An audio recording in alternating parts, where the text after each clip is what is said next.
Molweni sanibonani dumelang, and welcome to Property Market Moves. I am your host, Kululwa Mutwa, and I am so excited. Today I am joined by Ipeleng Mkhari. Ma'am, how are you? I am well. I'm excited. Thank you for asking, and thank you for the invitation. Yeah, absolutely. Thank you for joining us. It's an absolute honor. Okay, I'm excited about this conversation, but before we get into it, who is Ipeleng? Ipeleng is a lady from Umlazi, born and raised to two parents who I suppose are not from Umlazi, are not Zulu-speaking individuals.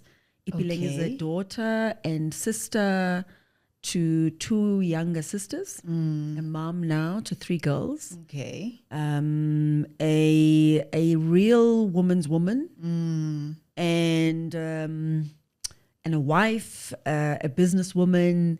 Oh, just generally a human being who is very positive about life and tries to remain with that positive attitude. That's Ipeleng. okay. And then you founded Motseng, right? The Motseng Investment Holdings, 26 years now. You celebrated 25 years last year. How crazy is that? Too crazy. I was actually just thinking, okay, so the first democratic elections happened just 4 years? 4 years before. Before that? We decided to jump into this very unknown unknown road. It has been a journey, quite honestly, Kululwa, and one that I am very grateful for because it was not planned. It was not planned. And I think 25 years ago, this country presented a myriad of positive growth facing opportunities for very established business people and new business people. Yeah. And I suppose if the codes of good governance were there at the time, we would have been called a new entrant because we were exactly that. Yeah. We founded Motseng right at the dawn of democracy. And it was hard, but it was exciting. And I think the greatest reflection I have of that period is that it wasn't difficult. Hard as it was hard to imagine yourself as a business person. Yeah. Because it was bootstrapping everything, starting from nothing. But the paths, the access points, the opportunity, the audacity to dream, to say, I'm going to go to people and say, I've just started this business and this is who we are. We have no track record. We don't know anything about XYZ. Ooh.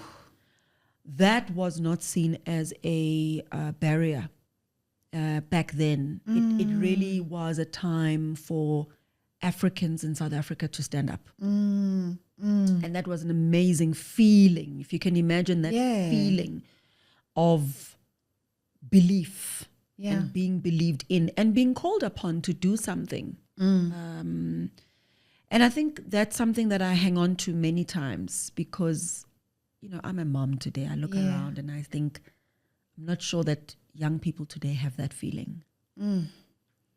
Sure. Now, today, with you back then, the thought process, we're starting this thing, the excitement, do you think you'd be feeling the same way? Today? Yeah. I think when you're young, you are very, very green. You wet behind the ears. You dream of things and you think you can do them. Which is a good thing. You. It's an amazing thing. It's an amazing feeling of I can do it. Yeah. So I think I would feel the same way. I think that what would be different, Kululwa, is the environment would maybe not be as engaging. It may not be as ready to carry that feeling and to shape and to support that feeling. And I can literally pinch myself because I can still remember how it felt in 1998, sitting around tables, concocting these wonderful visions and missions and target lists and thoughts around who we're going to engage. Yeah. And literally walking into meeting rooms with people and setting up meetings and telling a story about how we're just these young individuals from Natal. This is what we have a dream around. And not getting doors shut in our face by investors or people out there. And I juxtapose that and to today. You know, there are a lot of young people who are doing that. Yeah. You know, you and I are in this property industry. There are a lot of young people who have got amazing ideas, who are brilliant beyond even, you know, anything that you can imagine, who are dreaming of their lives, and some of them actually managing to do it. Yeah. I think the biggest challenge that they have is they are seeing around them a lot of doors closing in on them. They're seeing a lot of unemployment around them. They're seeing young people their age struggling to just get a job. And so that narrative and that environment can really, really make you not believe that it's possible to do this, to dream and to action it and to work hard at it and to eventually build something. Yeah. And I think that is the difference for me that I see. So, you know, I hope and I pray really that young people don't give up. I pray that they don't give up, because it's hard on any day, any year. Doesn't matter where you are, but it is harder now. So there have been many struggles along the way, naturally. I mean, you said it. What sustained you? So, you know, Kululwa, that's a great question, and I get asked it a lot. I mentioned who Ipeleng is. I have a very positive attitude. One of the things that I know about myself is that I have a thick skin, very thick skin. Some of the difficult things that I've been through in my entire career as a business person, when I look back at them, some of them have bounced off me because I've just not given up. And the sustenance has come from the positive mindset that says in the morning you get up and you say, I'm gonna get at it again. I'm gonna go out there and I'm gonna just do my best. Yeah. And I really do believe that it starts with your mindset. I believe, as a person who's a Virgo, so I link this positivity to who I am. Yeah. I'm a Virgo.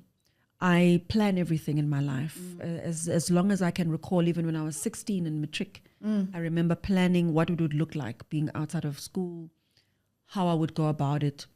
And I do believe that planning, that thinking, that mindset, that I have always tried to think ahead and look at the things that I need to do, there's an undercurrent of, I'm going to do it. I'm positive about it. And even when I get kind of beaten down, you know, along the way, as we all do, I'm going to get up again. And the sustenance of 26 years has just been about saying, okay, yesterday was hard, tomorrow's another day. Just take it as another day.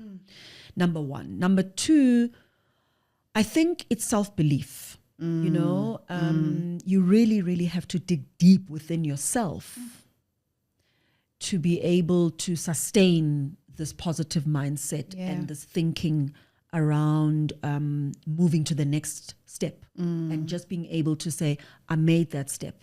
I made that progress. And in the early days, that mindset has not changed to what it is in these 26 years later.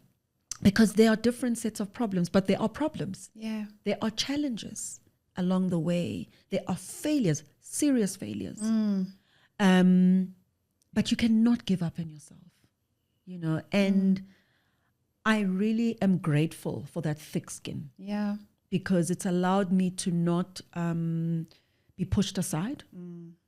It's allowed me to cry at night on your own sometimes. It's allowed me to reset my own vision. And I suppose in a way also to be able to keep those around you positive. Yeah. It's not easy, but you have to, you know. And that has been really the sustenance. It's those combination of those factors. Sure.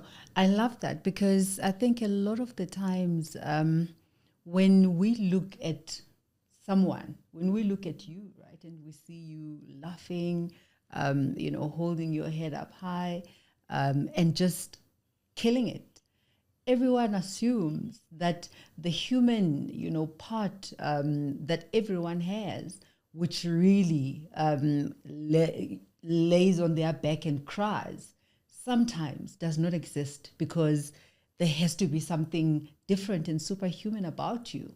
But when the one who is down now realizes that even she has, down times sometimes, but she does not let those down times becomes the permanent, then it's encouraging that actually we can all get up and say today is a new day. Absolutely. And I, Kululwa, I want to underscore that, because our parents lived in a tough time. Their parents lived in an even tougher time. Tough times make very tough people, right? Tough times really teach you what it is to survive and to still believe. Yeah. And I think that the reality about this is that there are no superhumans. There are no people in those tough times, in those maybe less tough times, if you want to call it that now. There's no superhuman. It's really about, that acknowledgement and that vulnerability to say, you know what, it's not going to be easy, but I'm going to get up nonetheless. And I think what is so important to underscore is that if you are acknowledging along the way that in fact it is difficult, it is hard, that I've got to dig deep, if you're doing that along the way, it makes it easier, hopefully, to get to the next problem because you're learning. So that veneer of the laughter, when you see someone who is who you believe that person is successful, know that person has gone, they have scraped, they have gone through so much. Maybe they just have an ability to handle it, and it's something that I think we need to embark on teaching younger people today, that things don't just happen. Things don't just happen, and when something goes wrong, it's not the end of the world. You can get up and you will make something of the next attempt, and you'll get it right. So who inspired you back then? My parents. And what a great question to come to, because you don't also just get it from nowhere. You see what people do. I just mentioned that, our parents, their parents. I like many, particularly Black South Africans, have had the privilege and the honor of being raised by some of the most phenomenal grandparents. Oh, my goodness. Some of the most phenomenal parents. And when I look at my grandmothers, particularly in my grandparents, I never got to know my grandfathers. So these two women, paternal and maternal, were the people who sustained a vision of umakhulu and tatomkhulu, literally, because they carried those two roles, each of them. And they were just women who were astoundingly principled, committed, just did what needed to be done, like all our grandparents, raised children against all odds, provided for them and so forth. And so the influence that they have had on me is not just through their own actions, but through the children that they birthed, my parents. My parents then have become these human beings, maybe sometimes you think superhuman when you're growing up. Absolutely. Who just, were role models, are role models. My father's still alive, my mother's late, of people who believed in education, who were disciplined, who would tell you of the hard struggles that they went through and say, Mtanam, we are doing what we can for you guys now. So there are two people who I really, really took everything that I know about the discipline of life, the discipline of getting up and doing what needs to be done. I share a lot of the time that with my parents, they were the individuals who I think later in life when I started my business, I did not realize how much of an impact their journeys had on me because they were individuals who were professionals. So they didn't work for anybody. Okay. My parents worked for themselves. They ran their own legal firm. My mother ran her own little surgery in the township in Mlazi. And that concept for me, I did not realize as a 4, 5, 6, 7-year-old that in fact they were running their own practices. Yeah. They were paying taxes, they were employing people, they had to maybe do their own have bookkeepers to do their own audited financial statements, all these things that we do today.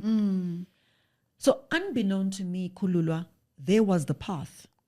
They were the people doing it in apartheid South Africa, surviving as they did it, raising children, having a life, right? And when I then was thrown into becoming a person who must now fend for myself and do my own things, it wasn't odd to think I could actually run my own business when the opportunity presented itself, because I didn't plan this.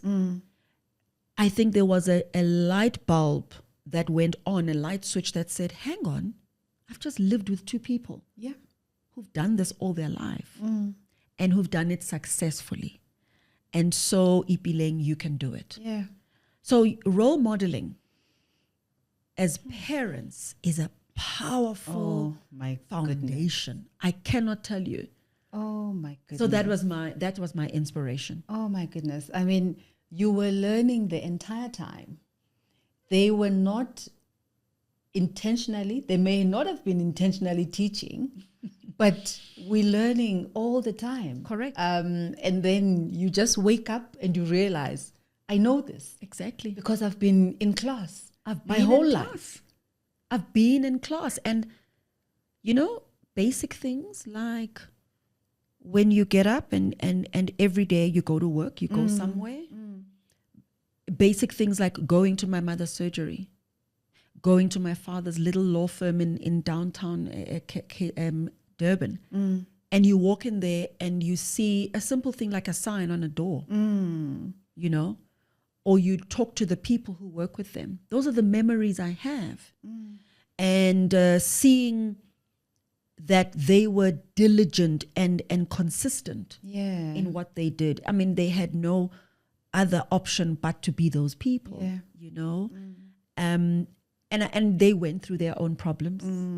They went through their own challenges, but they survived them. And I can't tell you, when I imagine all of that, as you say, Kululwa, I was in school not realizing, and it was unintentionally delivered to us as children that this narrative is possible.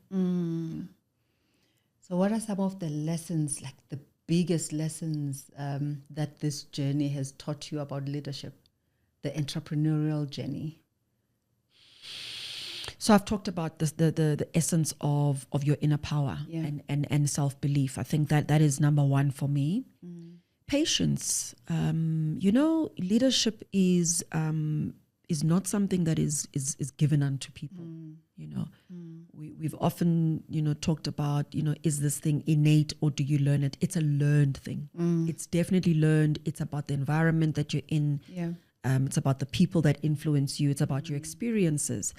And I think that I have been very much a learner, a scholar. Okay. All along, you know, Kululwa, because my background is social sciences. I didn't study to be a property professional.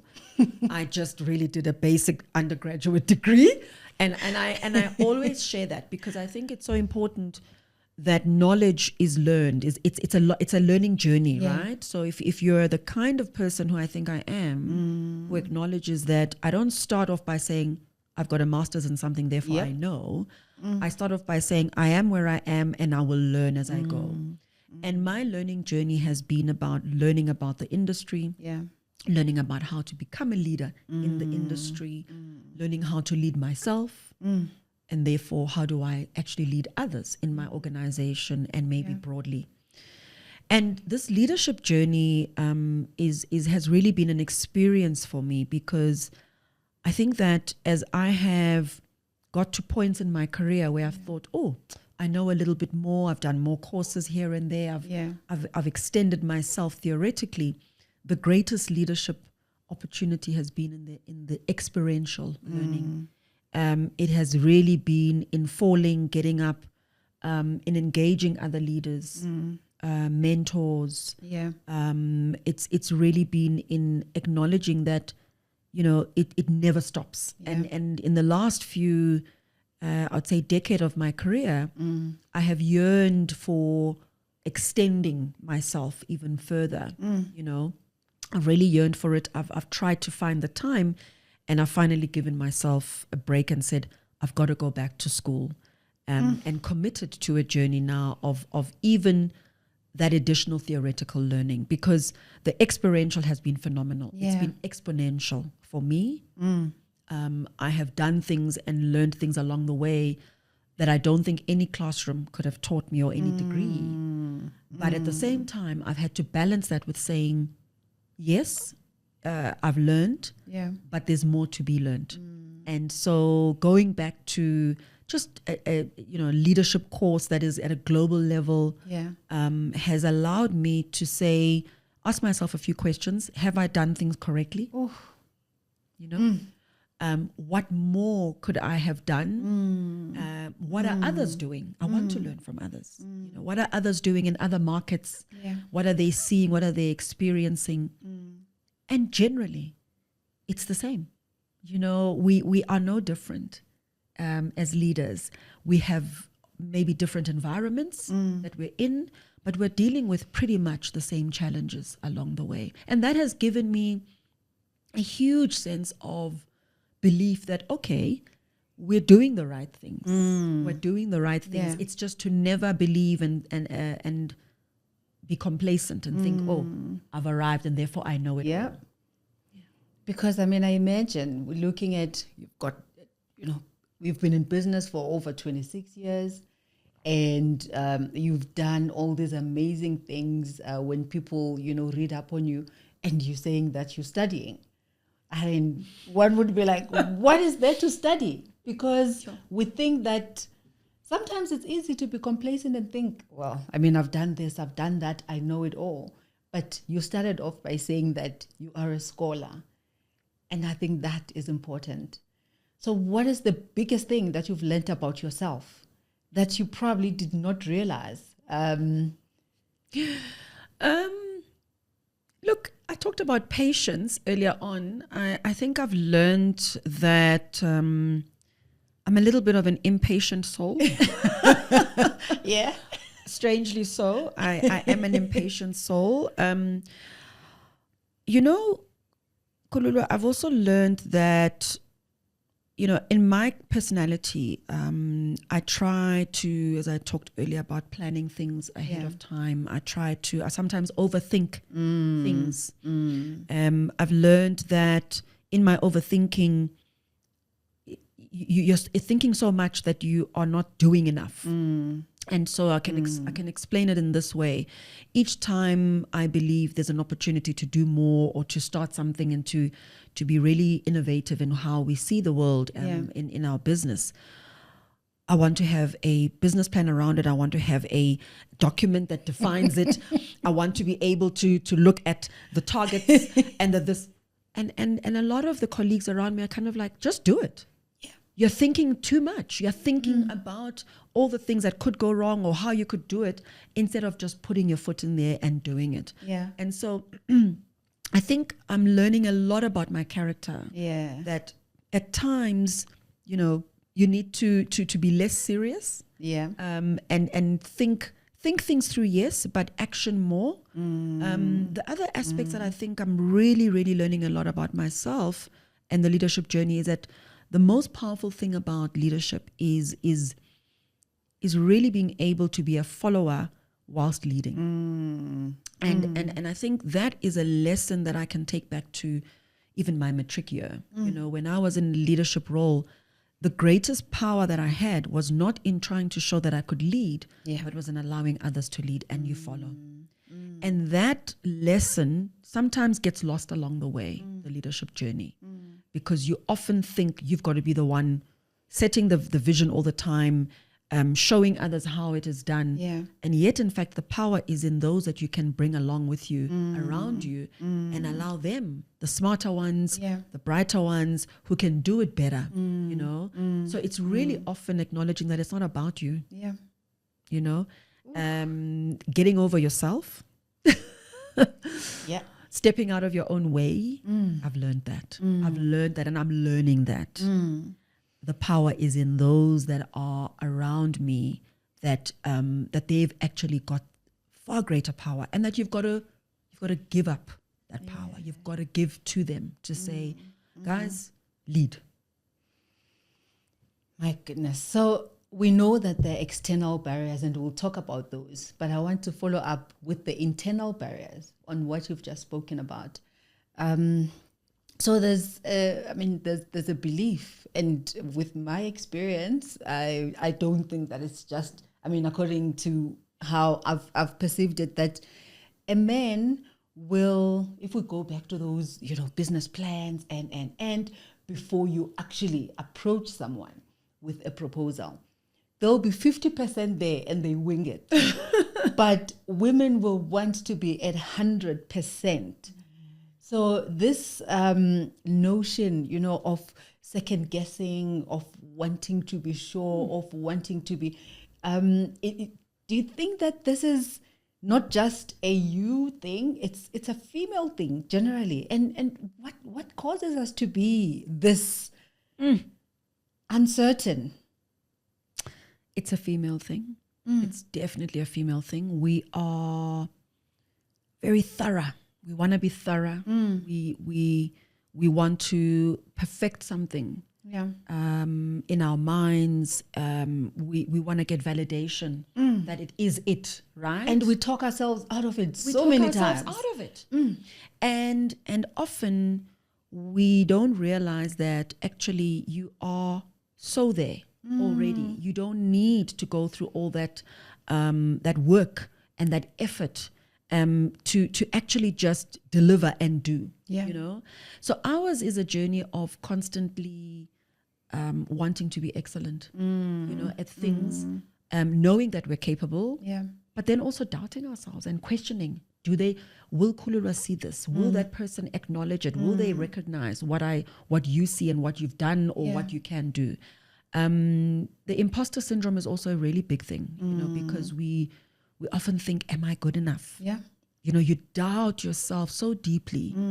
And I think, Kululwa, I think it's a societal issue.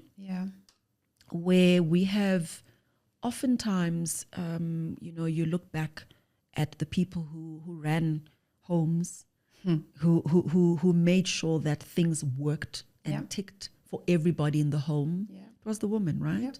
Yet she never really got those reminders and acknowledgement in the positions that she held.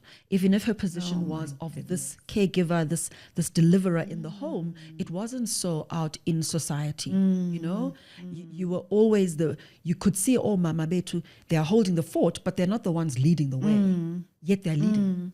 And so generations of women have been, I suppose, led to believe that you'll make sure that everything happens, but you won't be the person taking the recognition.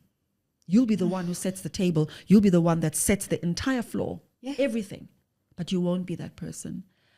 And it's become part and parcel of who we are, and that's why I think, I'm not a psychologist, but I think it really is why we give it up to others, because that's what we've done.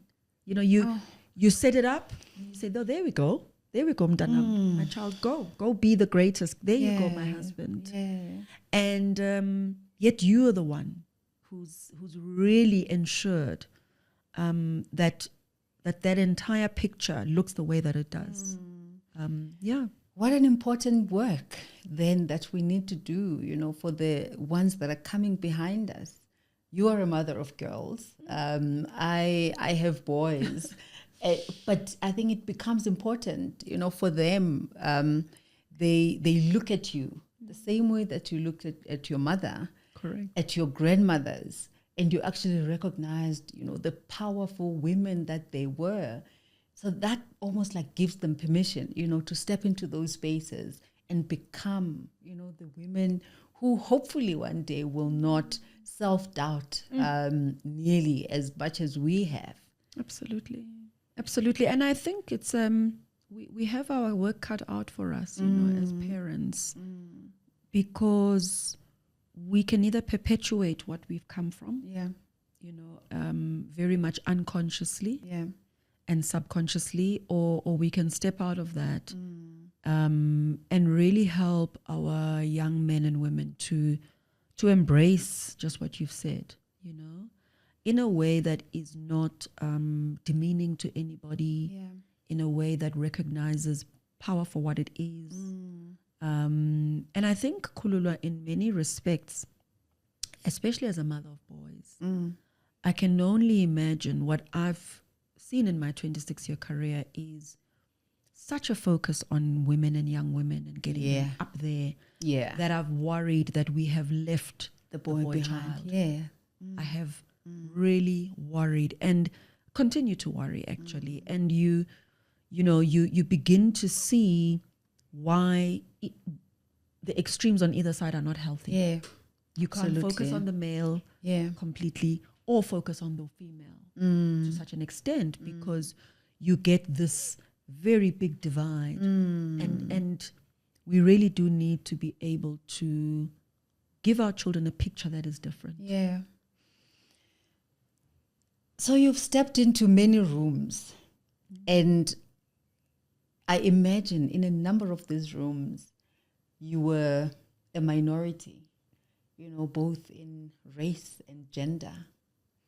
How have you found your voice, you know, in these voices? I know in these rooms, I know that you've got a thick skin and you know, you've got the right mindset, you believe in yourself, but have you ever doubted yourself in these rooms to think, what do I say? I mean, who am I? Of course. So many times. So many times. So we know, what a great question, because the patience that you have to have with yourself, I suppose, is acknowledging that you are going to go through moments where you are placed in these rooms, or you achieve, or you manage to get into these rooms by virtue of your delivery and so forth.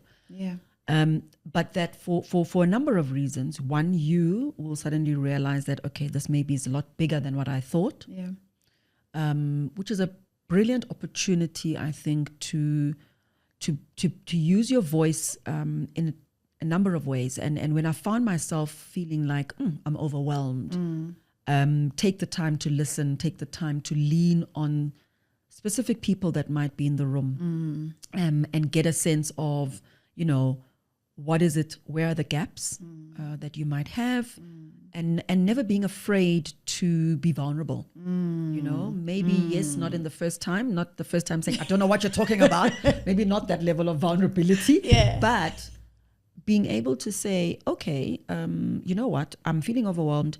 Who is around this table that I can actually engage separately, offline, about X, Y, Z? Because here's the truth. You're probably not the only person who's gone through that, or who has felt overwhelmed, or even at that moment in that room, right? You're looking at everyone looking calm, but you're probably not the only person feeling that way. And so I have reached out, and I tend to, I've had in my entire career, I've tend to lean on a lot of older individuals. I engage well with them. I get on very well with women and men who are maybe a decade or so older than I. And I've used those relationships and built and worked on those relationships to find myself sometimes in a room, and to be able to say to so-and-so, hey, you know, can we have a coffee offline?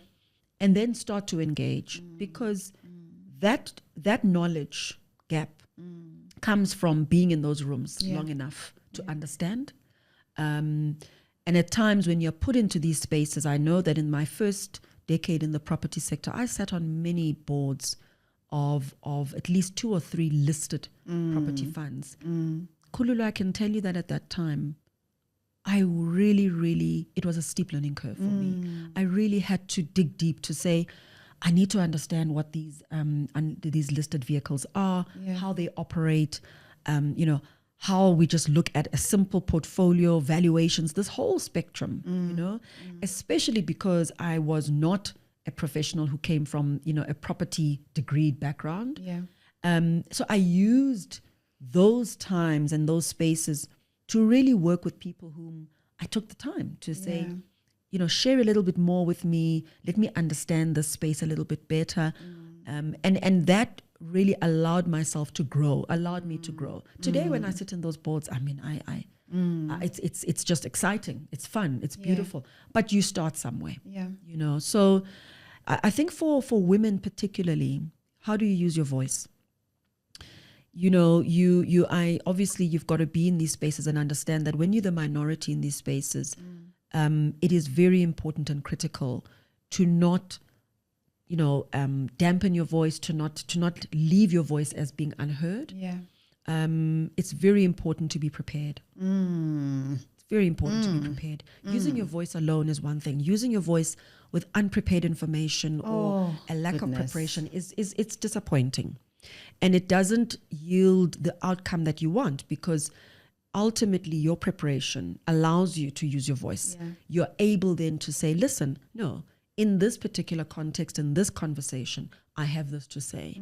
And I think, the power of being a minority, utilizing your voice in such spaces, really, really speaks to the conversations that people often don't want to have, but because you're there, and because you're utilizing your voice, you actually are generating a sense of not just importance, but a sense of comfort around, okay, yes, you're talking about this issue around whether it's a gender issue or, how we view Black people or how we view transformation and so forth. You're bringing a different lens. You're bringing a different way of thinking. That is what rooms need. That's what voices are about. It's about shining that light on the things that other people who are in the majority would not necessarily want to talk about. But preparation is key. I'm a true believer that you descend to the level of your preparedness. The unprepared will not win. You won't. Man, so what are some of your proudest moments? I mean, when you look back on your journey. I think, thank you, Kulula, for that opportunity to share. It's 26 years is a long time. There are some key moments that I think I'm truly proud of. I'm proud of the fact that I think we've been a business that has made the importance of women being in the sector a conversation. By not just by the fact that I've been in it, but because we have sought to identify, develop, work with women. From the early days. We've had clients who have really, really backed us in that and who've seen that vision and themselves wanted to be part of that story.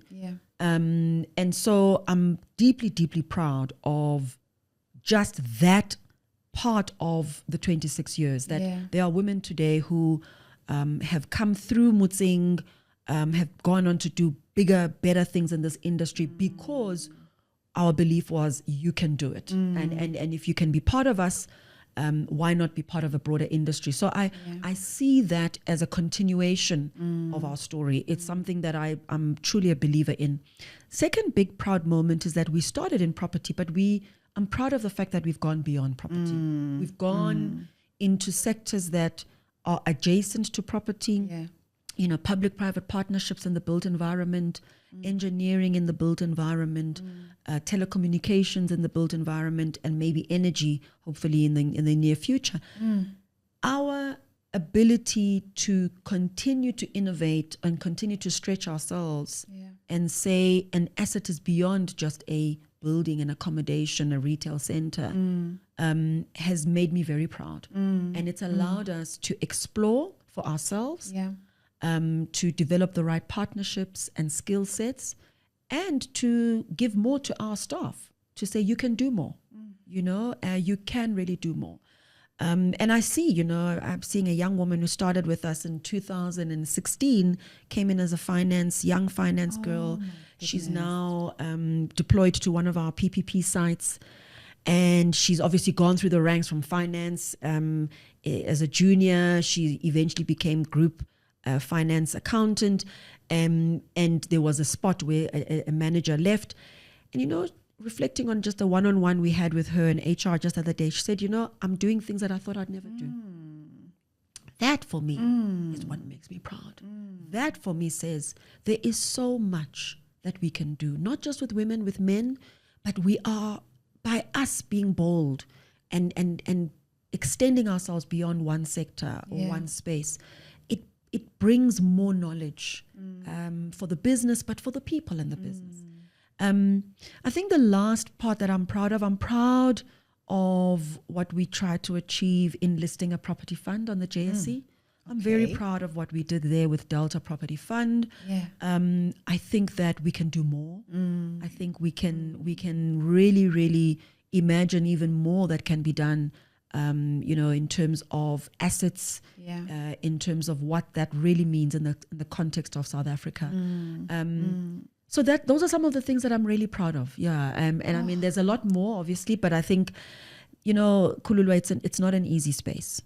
It's a difficult one to navigate. It requires a lot of capital.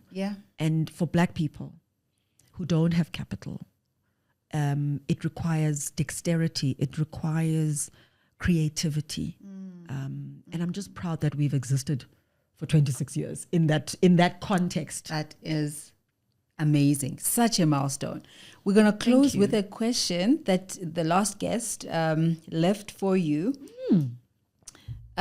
So he asks, how have you handled situations where your authority or expertise was questioned and perhaps you felt that was due to your gender? So in an instance where you felt that your authority or expertise were under question. And potentially because of being female. Khululwa, maybe in the early days, I could say that there may have been situations where definitely my authority would have been questioned. And I think I can't think of exact examples, but I can feel the feeling is strong. In that first decade where, one was, really growing at a much faster pace. The early days of my existence, for instance, in the electronic security industry, where I actually started before property. I was not even an authority then, but I think that my gender was a big focus area, and there was a lot of doubt by those around me. In the latter years, touch wood, I really think that I have not felt as much this questioning of my knowledge or my authority because of my gender. Probably what I felt is, in a growing business, you are dealing with a lot of different people. You are really engaging now. I mean, our stakeholder base is really wide and varying. And I think that I have felt that at times, not because of my gender, but maybe the authority level has been put into test to say, do you have the capacity as a team? How are you going to make sure that things are delivered appropriately? And that has less to do, I think, with gender, but just more to do with, are you ready for these big things that you say can be achieved and can be done? And at that point, I think you need to dig deep and say, what kind of support do you require to do those things? So there I have definitely felt like, there've been some tests, definitely. Oh my goodness, what a conversation. I trust that that was educational, empowering, and inspiring for you. Do like, subscribe, and follow our channel. And yes, learn with us. I am sure that you got gems out of this conversation. I know I certainly did. Thank you. Thank you, madam, so for coming much. through. Thank you so much. And what a brilliant platform that you have. Thank you for being pioneering in this. Thank you.